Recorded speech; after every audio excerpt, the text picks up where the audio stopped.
এসো। বাবা, তুমিও এসেছো যে অনন্যা বৌদি? না, আমার বোন একা আসবে তাই ওর সঙ্গে এলাম।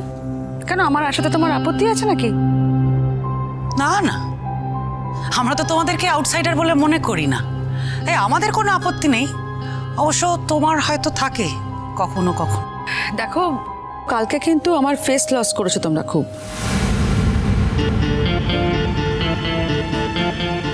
আমি আছি এখানে, আমাকে বলো। ওরা তো কেউ বলেনি। আর তোমার কোথা থেকে ফেস লস হলো আন্টি? আমি তো কিছু বুঝতে পারছি না। তুমি তো আমাদেরকে অপমান করে বাড়ি থেকে বের করে দিলে। তুমি তো ঢুকতেই দিলে না আমাদের, এমন ভাবে বললে। বারবার এই কথা বলছো কেন? একটা মিথ্যেকে সত্যি বলে চালানোর চেষ্টা করছো কেন বলো তো? কোনটা মিথ্যে?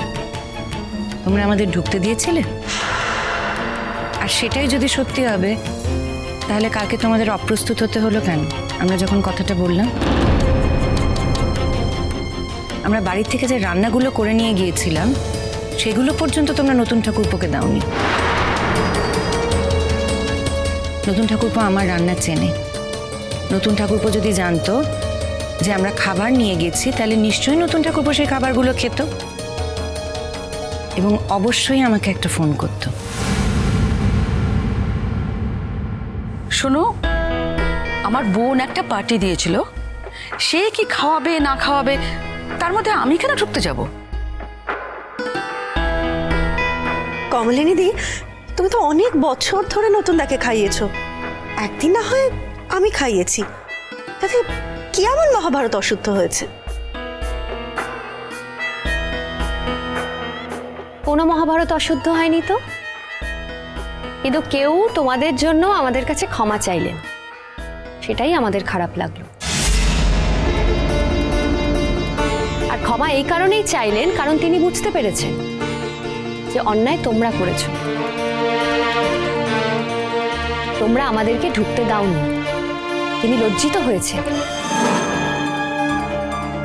আচ্ছা, তুমি এই বাড়ির কে? তুমি এত কথা বলো কেন?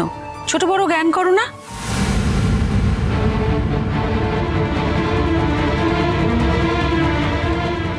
কি তোমরা কখন এলে? এই তো এসেছি মাসিমা।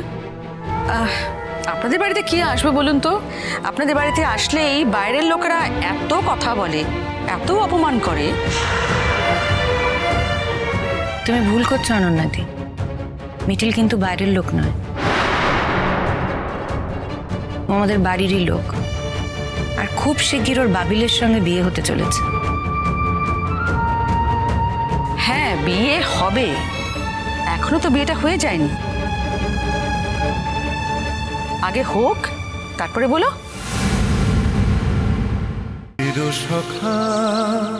চিরসখা সোম থেকে রবি প্রতিদিন রাত ৯টায় স্টার জলসায় ও জিও হটস্টারে।